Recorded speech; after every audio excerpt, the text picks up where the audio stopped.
What am I doing? I'm not I'm not starting a eating channel. I'm not doing a mukbang. Even though sometimes I do enjoy watching some of these like crazy eating shows. But yes, I am eating my meal for the day, and I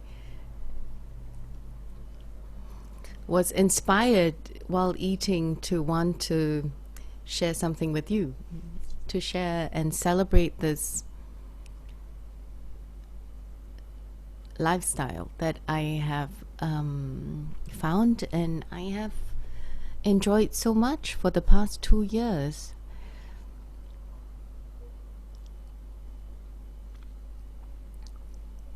This is what I call really the lifestyle of resting and feasting. Some people call it intermittent fasting, right? But I want to emphasize on the rest that the body gets and also the feasting that needs to be happening so that your body is satiated. So that's what I practice for 2 years, and it has brought me much good health and, very vibrant lifestyle and lots of energy. And of course, more weight being shed off, and I'm happy, like growing healthier and healthier than before. So this year I've also, challenged myself to put out more of my sharing and more of my content on social media. Everybody is doing that right now, isn't it?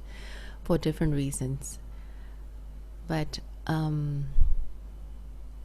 yesterday I felt so particularly.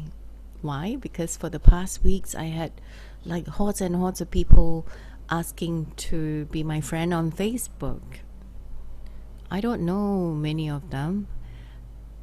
I don't know many of you. But I thought, hey,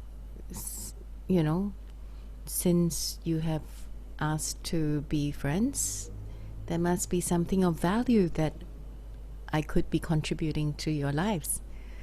And so, okay, I will share my work with you. I will share my journey.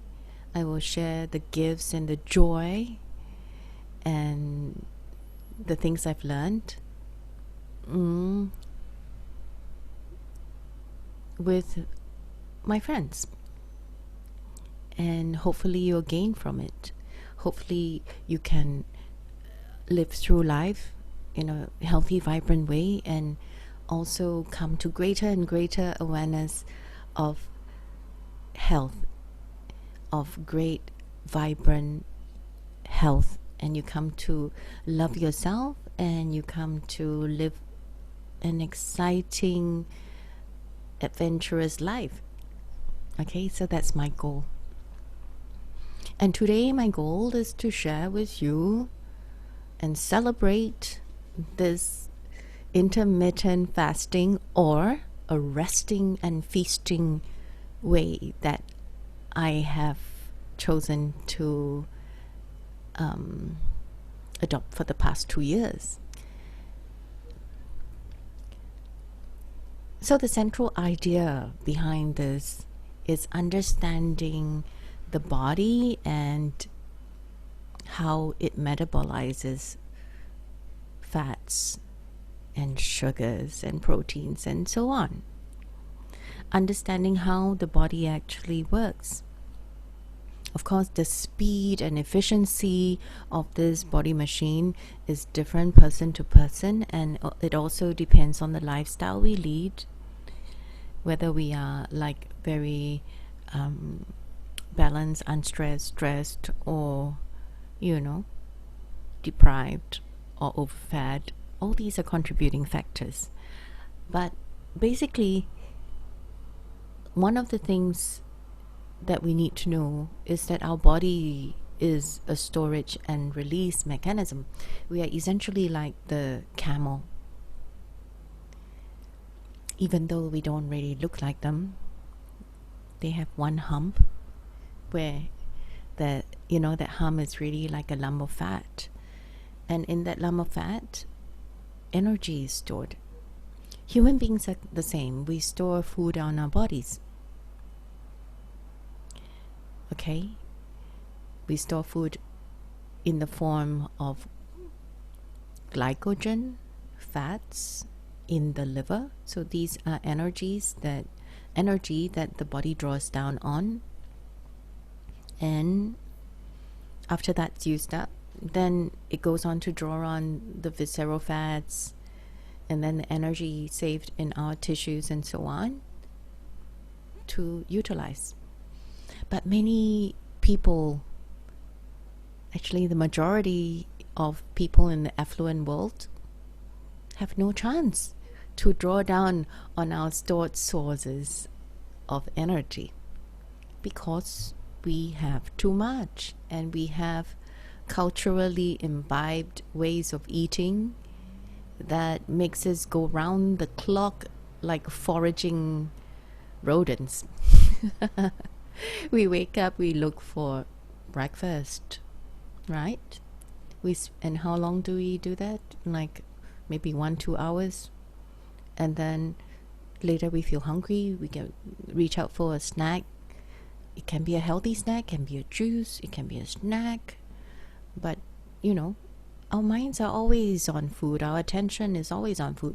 And then there's lunch, and after lunch there's snacks, another healthy drink. Oh, it's a hot day, another sweetish drink, and then later on there's dinner, and then supper. Right? Is that the way that you are living right now? That was the way that I was living for many, many years. Culturally imbibed thing, right? That we need to eat breakfast to be healthy. If not, then we will faint or something. Yeah. But actually, because we are like that, we never get the chance to draw down on the fat sources in our body in the form of liver fats, triglycerides, and stored fats, and so on. And that's why if there's no awakening to what we are doing to ourselves, sooner rather than later, people will face obesity. Or for some people who don't look obese, they might be having an inward storage, like in the visceral organs,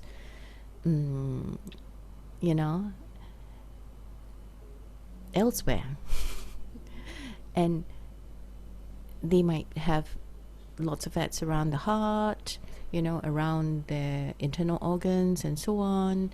And one day other complications will come, like high blood pressure, heart disease, other kinds of deterioration that already started a long time ago from this like intensive storage, never-ending storage process that the modern affluent person is doing to their bodies, right? So for myself, obesity began already in my 20s. Well-fed, stress, food. Happiness, food. Celebrations, food. With friends, food. So food is the central theme. And then when people say that, oh my God, I don't recognize you, you have put on so much weight, then you've got to eat healthier. So, okay, healthy food. So look for what is healthy food, but still eating round the clock. Okay, but now we have access to science that is questioning like our still very recent beliefs that the modern society has. For example, like, oh, we must eat many small meals a day in order to lose weight or maintain ourselves, maintain our levels of energy. Okay, that's one thing. And also the food pyramid, which endorses the body to eat a lot of carbohydrates and so on. But in recent years, a lot of this knowledge is being subverted, right? And one of the things that we are starting to put together, not in disparate pieces of information in biological textbooks, but, very simple, down-to-earth knowledge, is that we are storage and release mechanisms. And in order for us to draw down on all these stores, we need to give enough rest time to our body. And how long is that? Apparently, the body only starts to finish using up the free floating sugars that's in our body in, say, between 12 to 18 hours. Then it will start to draw down on the stored reserves in our liver, and after that, then it will go on to demand of the triglycerides in the liver, and then it will go to asking for fats converted to energy from other parts of the body. So knowing these very simple facts will give us some kind of like a wake-up call, isn't it? So if you know that the body needs to take that long for it to signal the usage of stored kinds of sugars and fats in our body, then why do we keep on giving it? We keep on giving it, not giving it enough rest, not enough time to draw down. So we can only pad on. And the more we pad on the implications, like if we keep on padding on the sugars in the form of carbohydrates and sugars, what happens is that we will flood our body with sugars. Okay? And what happens to the insulin that directs where the sugars go? It gets more and more unable to process it. That's why they call it insulin resistance. It becomes very insensitive. And what happens is that it becomes so insensitive that whatever sugar comes its way, and then the storage sources are already like too much, immediately it will signal to store. And that's why people who are fat, they get fat faster, okay, the more insulin resistant they are. And knowing that, okay, there are implications for living, even the time we eat, and how much rest time beyond the sleeping hours, which is 8 hours mainly, right?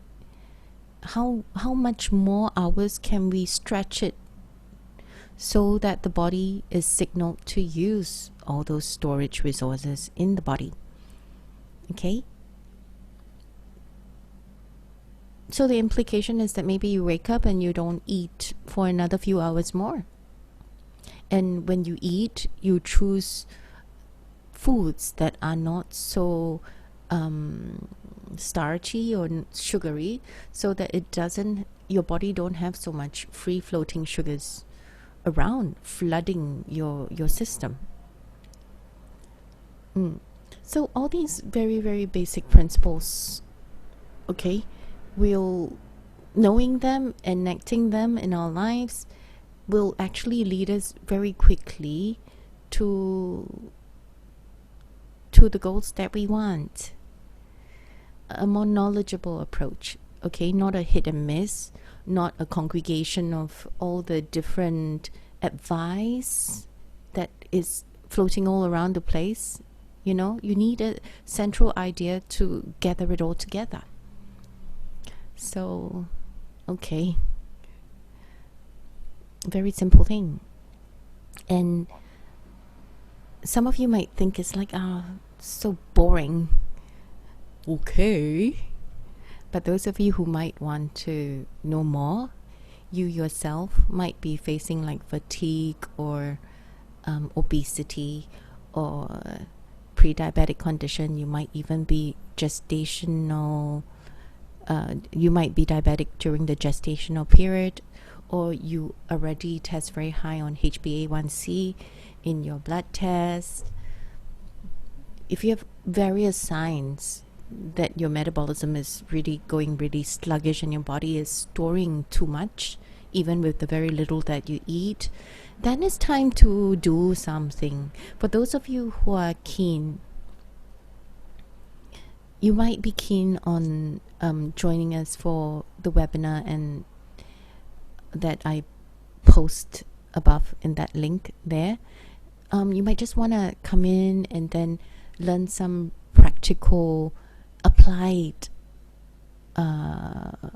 ideas to your life and health. You might have friends or you might have loved ones who are pre-diabetic and you want to be able to help them or help yourself in an effective and simple practical way. So I invite you, those of you who might be keen, to please sign up below, not below, above, and join me for a discussion. Yeah.